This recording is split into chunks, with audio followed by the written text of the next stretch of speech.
नहीं होता। प्रीति बराबर वालों के प्रति होती है, स्नेह छोटों के प्रति होता है, राग कुटुंब के प्रति होता है, संपत्ति के प्रति होता है, लेकिन वात्सल्य मात्र धर्म और धर्मात्मा के प्रति होता है। यानी ये सब शब्द सुनने में ऐसे लगते हैं, अरे सबका अर्थ एक ही तो होता है, क्या अलग अलग है?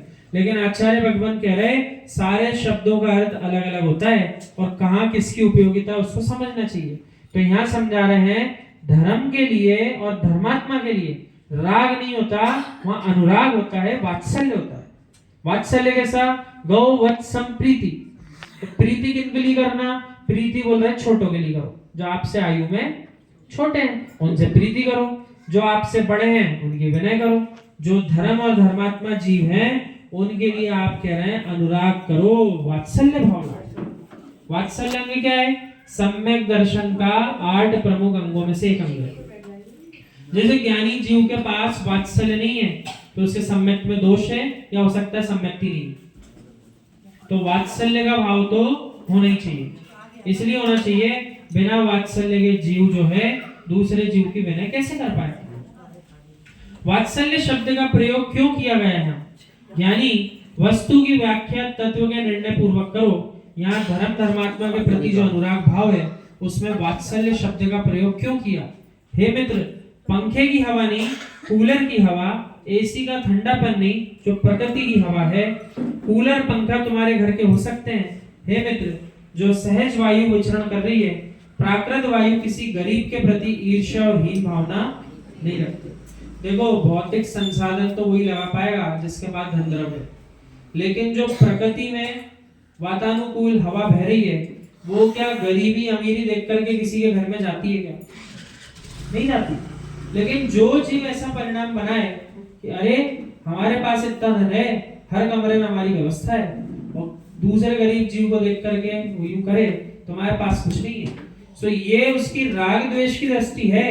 लेकिन यदि प्रकृति के अनुकूल जीव जिएगा तो वहां ना प्रकृति की हवा जो है गरीबी देखेगी ना अमीरी देखेगी, वो तो सबको एक जैसी ठंडक देगी। ऐसा होता ही नहीं होता। तो वीतरागी श्रमण भी तो वातानुकूलित हवा का ही सहारा ले रहे हैं, ना कि यूं कह रहे हैं हमारी व्यवस्था कर दो भैया। फिर संसारी और उनमें फर्क क्या रह जाएगा? धनपति को देख करके नहीं सोचती कि मैं धनपति के पास जाऊं। जो वायु होती है वो बिना शल्य के रिश्ती है, बहती रहती है। गरीब के घर से भी हवा उड़ती देखी जाती है, अमीर के यहाँ से भी हवा उड़ते देखी जाती है। हवा सबको सुख देती है, समीर सबको सुखी करता है, वात सबको सुखी करता है। ऐसे ही जो धर्मात्मा मात्र के प्रति एकत्व भाव रखता है उसका नाम वात्सल्य होता है। माया मिथ्या निदान तीनों से रहित होता है।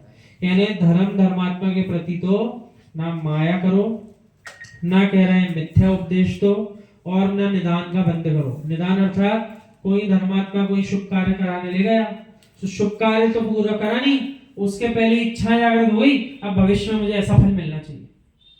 क्या विचार आ गया कि भविष्य में आज जो मैं काम कर रहा हूं इसका फल मुझे ऐसा ऐसा चाहिए, तो ये जीव ने क्या कर लिया? निदान का बंद कर लिया। यानी अपेक्षाएं पहले रख ली, क्रिया पूरी करी नहीं है।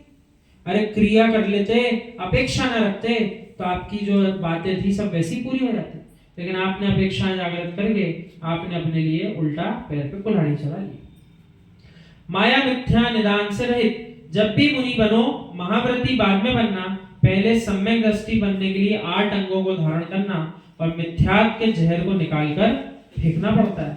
यानी आचार्य श्री ने कितनी बड़ी बात बोली यहाँ, महाव्रती भी बनने के परिणाम हो जाए तो दीक्षा लेने बाद में जाना।